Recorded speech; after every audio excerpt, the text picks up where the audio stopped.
কিয়ামতের দিন আল্লাহ তাআলার পায়ের গোছা তো বোঝেন আপনারা, পায়ে যে গোছা, এই গোছা উন্মুক্ত করা হবে। সুবহানাল্লাহ।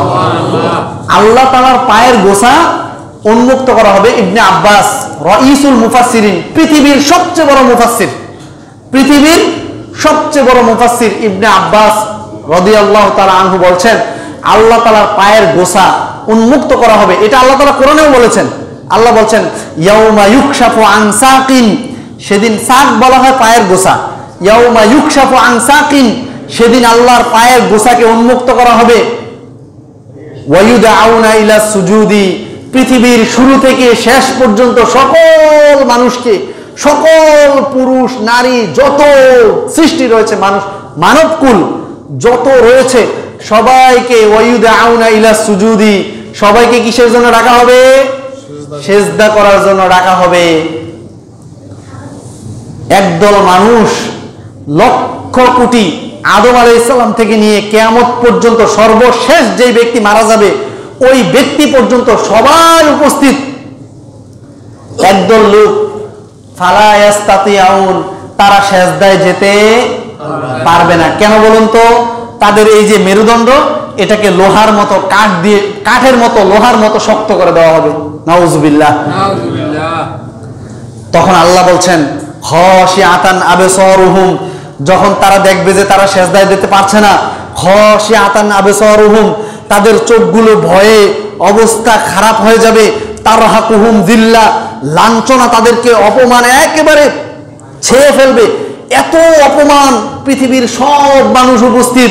আচ্ছা বলুন তো, আপনাদেরকে বলি, আমি যদি এখন আপনাকে বলি যে আপনাদের সকলকে প্রশ্ন করলাম যে আপনাদের মধ্যে সবাইকে এখন সূরা ফাতিহা কে কে পারে না চেক করা হবে। এখন ধরেন একজন পারে না, ওনার অবস্থাটা এখন কি একটু কল্পনা করুন। মানে উনি আমাদের সবার সামনে কি দাঁড়াতে স্বাচ্ছন্দ্য বোধ করবে? কেন করবে না বলেন তো? যে সূরা ফাতিহা সবাই পারে, আমি পারি না, এই শিরে করবে কিনা? তাহলে আপনি চিন্তা করুন, কিয়ামত আদম আলাইহিস সালাম থেকে নিয়ে একেবারে পৃথিবীর শেষ মানুষ পর্যন্ত সবাই উপস্থিত, কিন্তু আপনি আল্লাহর পায়ে সিজদা দিতে যেতে গিয়ে দেখেন যে আপনার মেরুদণ্ড কি হয়ে গেছে? লোহার মতো শক্ত হয়ে গেছে। কেন এটা পারতেছেন না? আল্লাহ তাআলা এগুলো বলে দিচ্ছেন পবিত্র কোরআনে। আল্লাহ বলছেন ওয়ায়ুদআউনা ইলা সুজুদি ওয়া হুম সালিমুন, ওয়ায়ুদআউনা ইলা সুজুদি, তাদেরকে সিজদার জন্য ডাকা হতো দুনিয়াতে। ওয়া হুম সালিমুন, তারা সুস্থও ছিল, কিন্তু তারা মুয়াজ্জিনের ডাকে সাড়া দেয় নাই। এই লাঞ্ছনা থেকে বাঁচতে হলে কিয়ামতের মাঠে সকল মানুষের সামনে, পৃথিবীর সকল মানুষের সামনে আপনি যদি এই লাঞ্ছনা থেকে বাঁচতে চান, আপনি এই অপমান থেকে বাঁচতে চান, আজকের মধ্যে দ্রুত আপনি সালাতের ব্যাপারে সিদ্ধান্ত গ্রহণ করুন। সর্বশেষ আপনাদেরকে একটি ভয়ানক হাদিস শুনিয়ে শেষ করে দিব। হাদিসটি হচ্ছে সুনানে মুসনাদে আহমদ ইবনে হাম্বল, পৃথিবীর সবচেয়ে বড় হাদিসের গ্রন্থ মুসনাদে আহমদ ইবনে হাম্বলের 6576 নম্বর হাদিস। হাদিসটি আমি একেবারে বাংলা অনুবাদ করে দিই, যেহেতু সময় একেবারেই শেষ। আল্লাহ রাসূল সাল্লাল্লাহু আলাইহি ওয়াসাল্লাম বলছেন, যেই ব্যক্তি সালাত আদায় করবে, ওই সালাতটা কিয়ামতের দিন তার জন্য নূর হবে, আলো হবে, তার জন্য দলিল হবে।